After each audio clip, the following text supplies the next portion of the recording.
आज हम लोग आपकी कक्षा 12 की अनिवार्य संस्कृत में पाठ है नृपति दिलीपः, जिसका कि हिंदी अर्थ होता है राजा दिलीप। तो आज हम लोग इस नृपति दिलीपः पाठ के तीसरे श्लोक का संदर्भ और हिंदी में अनुवाद करना सीखेंगे। तो चलिए सबसे पहले हम लोग इसका हिंदी में अनुवाद करना सीख लेते हैं। भीम कांतैः नृपगुणैः। देखिए भीम कांतैः नृपगुणैः, इसमें दो शब्द है। पहला शब्द है भीम कांतैः, और भीम कांतैः माने भयंकर और सुंदर। भीम कांतैः माने भयंकर और सुंदर।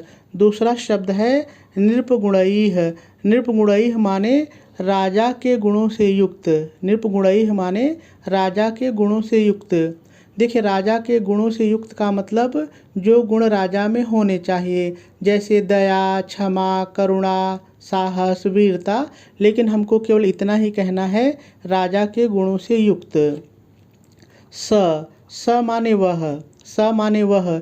देखिए यहाँ पर वह का मतलब दिलीप से है। जो राजा दिलीप हैं उनकी बात हो रही है। तो हम लोग लिखेंगे स माने वह और कोष्ठक में लिखेंगे दिलीप, तो हो जाएगा वह दिलीप। बभुवोपजीविनाम। देखिए बभुवोपजीविनाम, इसमें भी दो शब्द है। पहला शब्द है बभुव। बभुव माने हुए या थे। आप हुए कह के भी अनुवाद कर सकते हैं और थे कह के भी अनुवाद कर सकते हैं, ठीक है। और दूसरा शब्द है उपजीविनाम। देखिए उपजीविनाम का यहाँ पर अर्थ है आश्रितों द्वारा। आश्रितों द्वारा, लेकिन हम लोग इसको थोड़ा सा अपनी सुविधा के अनुसार बदल करके कहेंगे अपने आश्रितों द्वारा। अपने आश्रितों द्वारा। देखिए यहाँ पर आश्रित का मतलब प्रजा से है।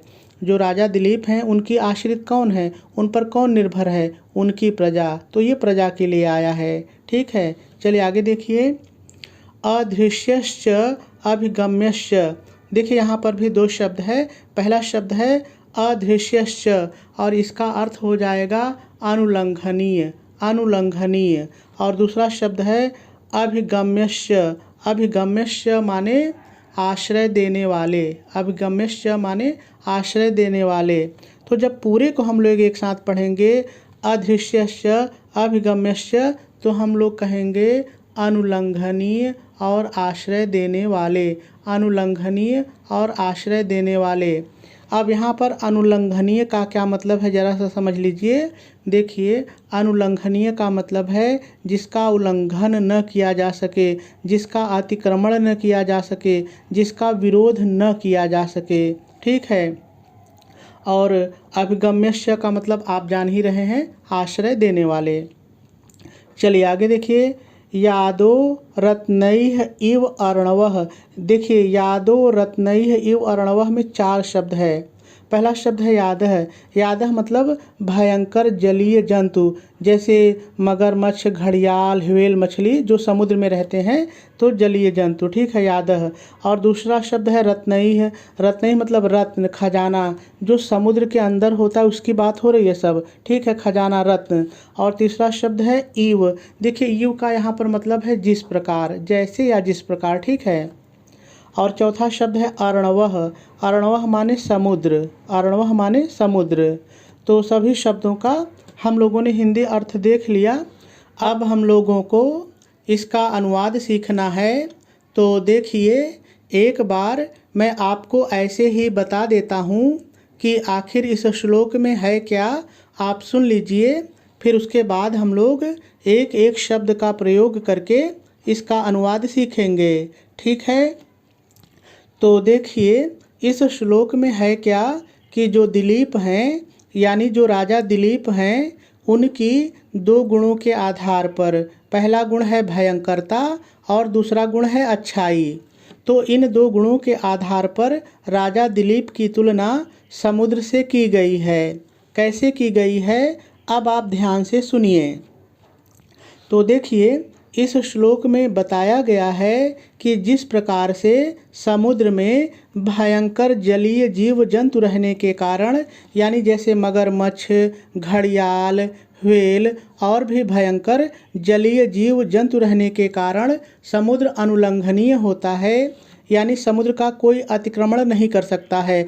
अतिक्रमण और अनुल्लंघनीय का मतलब कोई डर के कारण समुद्र में जा नहीं सकता है, क्योंकि ये भयंकर जीव जंतु उसको खा जाएंगे। लेकिन दूसरी तरफ उसी समुद्र में रत्न भरा होने के कारण, बहुमूल्य वस्तुएं भरी होने के कारण लोग उसमें जाते हैं, इन बहुमूल्य वस्तुओं को प्राप्त करते हैं और समुद्र का बहुत सम्मान करते हैं। उसी तरह से जो राजा दिलीप हैं उनमें भी दो गुण है। पहला गुण भयंकरता का है और भयंकरता का गुण होने के कारण जो उनके आश्रित हैं, जो उनकी प्रजा है, वह उनका उल्लंघन नहीं करती, वो अनुल्लंघनीय हैं। यानी प्रजा उनका विरोध नहीं करती डर के मारे, क्योंकि वो बड़े भयंकर हैं, कोई भी सजा दे सकते हैं, मार भी सकते हैं। लेकिन उन्हीं राजा दिलीप में समुद्र की तरह ही दूसरा गुण है सुंदरता, और राजाओं का जो गुण है, इन गुणों के कारण वो अपनी प्रजा को आश्रय भी देते हैं, सहारा भी देते हैं, उनकी प्रजा उनसे बहुत प्रेम भी करती है। देखिए, यही कुछ इस श्लोक में बताया गया है। लेकिन शब्द कैसे कहते हैं, चलिए हम लोग देखते हैं। तो सबसे पहले आप हेडिंग डालेंगे अनुवाद और डैश डाल करके लिखेंगे स, वह दिलीप, यहीं से शुरू करेंगे। तो स माने वह दिलीप भयंकर सुंदर, भीमकांतैः भयंकर सुंदर और राजा के गुणों से युक्त, नृपगुणैः राजा के गुणों से युक्त। इतना फिर से देखिए तो हो जाएगा वह दिलीप भयंकर सुंदर और राजा के गुणों से युक्त अपने आश्रितों द्वारा। पहले उपजीव नाम को लीजिए, बभू को छोड़े रहिए, लास्ट में लेंगे, अभी थोड़ी देर बाद लेंगे, ठीक है। तो हो जाएगा अपने आश्रितों द्वारा। इतना फिर से देखिए तो देखिए हो जाएगा वह दिलीप भयंकर सुंदर और राजा के गुणों से युक्त अपने आश्रितों द्वारा उसी प्रकार, आपको इतना अपने से जोड़ना है, उसी प्रकार अनुल्लंघनीय, अदृश्यश्च अनुल्लंघनीय और आश्रय देने वाले, अभिगम्यश्च आश्रय देने वाले।